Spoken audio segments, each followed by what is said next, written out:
구체적인 금액을 얘기를 하면 제가 수중에 딱 있었어요. 강남 건물 투자하신 거네요? 제일 처음에는 그렇게 됐죠. 처음에. 야, 네. 최초에 이제 법인으로 투자를 하셨고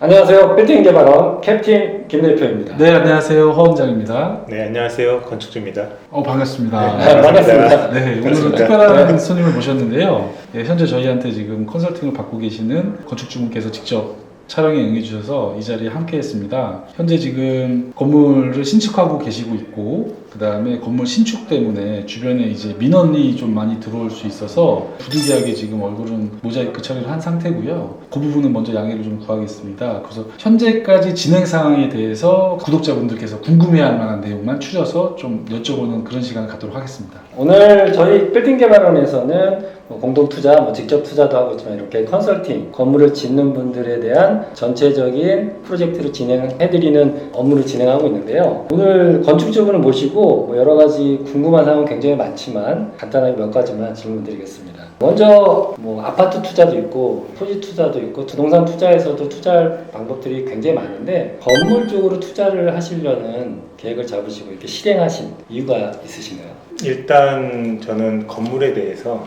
예전부터 관심이 굉장히 많았어요. 네. 이걸 하고 나서 가만히 생각해 봤더니 제가 2016년도에 성수동을 다녀오고 천호동을 다녀오고 그러면서 이 근생에 대해서 관심을 가지고 있었더라고요. 어쩌다 이게 과거 기록 한번 봤는데 그런 것들이 있더라고요. 그래서 내가 지금 이게 건물 이 투자 관심이 아니었구나 라는 생각을 했었는데 가장 결정적인 거는 아파트 투자는 더 이상 안 되는 상황에서 토지 투자 그리고 건물 투자 이런 대안들이 있잖아요. 그래서 토지 투자에 대해서 남양주라든지 원산면 그런 데들 좀 다녀봐도 뭐가 안 맞는 것 같았어요. 그러다가 강남 건물을 좀 보면서 거기에 투자할 거면 그 돈이면은 차라리 강남 건물 투자가 맞지 않나 라는 생각을 해서 그게 제일 결정적인 계기가 됐던 것 같아요. 향후 발전 가능성이라든지 시세 차익, 임대료 전체적인 부분이 강남이 그래도 제일 시너지가 크죠. 안정감이 있는 것 그렇죠. 같아요. 안정성도 예, 크고. 다른 데들은 하면은 자본 이득이 되겠다 싶으면서도 그거에 미치지 못하는 뭔가 좀 불안한 요소들이 있는데 예, 강남 건물은 그래도 좀 심적인 안정감이 좀 있는 것 같아요. 지금 우리가 하고 있는 프로젝트가 대지가 대략 한 60평 정도 되고 연면적으로 지금 160평 좀 안 되게 지금 진행을 하고 있지 않습니까? 근데 이 정도 할 때 지금 시드머니를 원래 어느 정도 예상을 하고 진행이 된 거예요? 시드머니를 딱히 예상하진 않았었어요. 그냥 이게 그때 당시에 법인의 융자를 좀 상환할 자금이 조금 있었는데 이거를 상환을 할까 투자를 해볼까 라는 생각을 했었는데 그 전해에 한번 상환을 하고 나니까 상환된 돈만 없어지고 나한테 남는 그런 것들이 없는 경험을 그 전에 한번 했어요. 그래서 이거를 하게 됐는데 구체적인 금액을 얘기를 하면 제가 수중에 7억 딱 있었어요. 7억. 7억으로 강남 건물 투자하신 거네요. 제일 처음에는 그렇게 됐죠. 처음에. 야. 네. 최초에 이제 법인으로 투자를 하셨고 그 다음에 그때까지는 이제 우리가 주택을 사도 네. 특약사항에 근린생활 용도 변경이라든지 멸실 특약이 됐을 때예요. 네. 그래서 그 특약을 해가지고 건물을 매입을 하셨고 토지 때부터 그러면 거의 풀대출을 하셨다고 봐야 되겠네요. 풀대출을 염두에 뒀던 건 아닌데 네. 그렇게 하면서 저희가 이제 운영되는 이제 자금들이 들어오면은 좀 어느 정도 메꿀 거라고 생각을 했는데 사업소득이 어차피 있으시니까 그리고 들어오고 나가고 그런 그 자금 흐름의 시간차 있잖아요. 네, 그런 그렇죠. 것들이 있으니까 어느 정도 커버를 할 거라고 생각을 하고 시작을 했고 지금 현재까지 들어간 돈을 다 해봤더니 한 14억 정도 들어갔어요.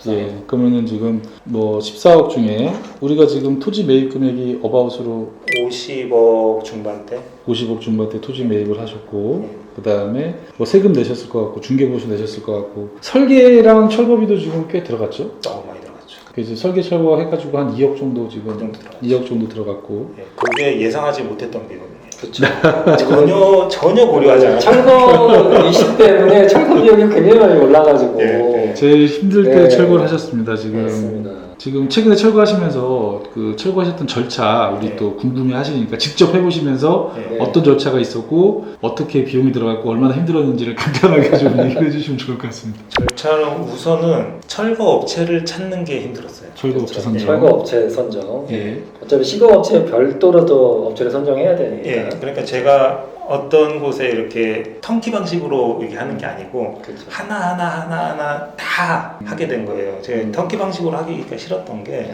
그 턴키 방식으로 하게 되면은 제가 너무 그 경험적으로 얻을 게 없어질 것 같아서 하다 보니까 다 컨택을 해서 했었는데 어떤 철거업체를 하느냐 그것 때문에 철거업체를 찾느라고 강남을 다 돌아다녀서 철거 업체 사진 찍어갖고 연락하고 직접 다 컨택하시고 몇 군데 또 소개도 받고 그랬는데 이게 금액이 낮은 데가 있고 금액이 높은 데가 있고 하는데 이 철거를 했을 때 절대 금액이 낮은데 과연 얼마만큼의 서비스가 될 거냐가 제일 관건이 그 경험이 없다 보니까 네.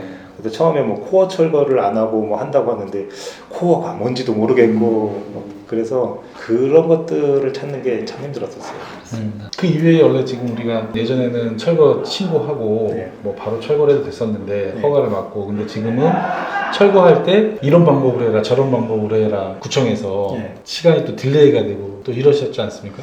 맞아요. 심의라는 게 또 있고 심의가 또 뭐 한 달에 한 번만 열리는데 저 같은 경우에는 그때 철거 심의가 워낙 없어갖고 한 달이 또 딜레이 됐어요. 아이고. 그러니까 그냥 한 달이 그냥 이자가 나가고 이자가 그렇지. 나가는 거죠. 그렇게 절차들이 계속 시간이 걸리고 그리고 또 상주감리를 해야 된다는 그렇죠. 거예요. 네. 근데 그 상주감리도 지정감리라는 거예요.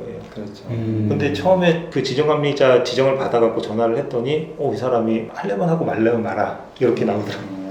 그러면은 이 사람하고 일하면은 너무 힘들어지겠는데 싶어갖고 그 지정감리를 변경 신청을 했더니 15일이 걸려요. 그래서 변경하셨어요? 변경을 했어요. 변경을 했는데 결국에는 금액이 첫 번째나 두 번째나 똑같아요. 오히려 두 번째가 더 높은 금액을 제시를 받았다가 내고를 하고 해갖고 같은 금액으로 했을 때 오케이를 해서 그냥 했어요. 감립이 얼마 여쭤봐도 될까요? 장호 감립에 1,500 1,500. 굉장히 철저하게 감리를 하시는 분이었어요. 지금 현재 우리가 토지 매입을 해가지고 뭐 물론 이제 토지 매입하는 것부터가 쉽진 않지만 어려운 단계를 거쳐서 마음에 드는 토지를 고르시고 그 다음에 아까 말씀하셨듯이 뭐 2주 지난 다음에 명도한 다음에 건축허가 맡으시고 철거까지 했잖아요. 지금 어디까지 정확하게 지금 진행이 된 상태예요? 철거는 다 완료했고 네. 이제 착공을 해서 진행을 하고 있죠. 지금 CIP가 들어갔나요? 네. 아, CIP 지금 하고 있는 상태예요? 그러면은 이제 토목공사 시작을 한 상태까지 온 단계입니다. 네. 그럼 이제 앞으로 지금 8개월 정도 건축하는 긴 여정이 남아있다고 이렇게 보면 되겠네요. 네. 8개월 정도 공사가 끝나면 준공이 될 텐데, 뭐 물론 지금까지 오신 과정이 제가 봤을 때는 건물을 짓는 걸로 따지면은 반환점 정도 도른 느낌? 여태까지도 힘드셨는데 또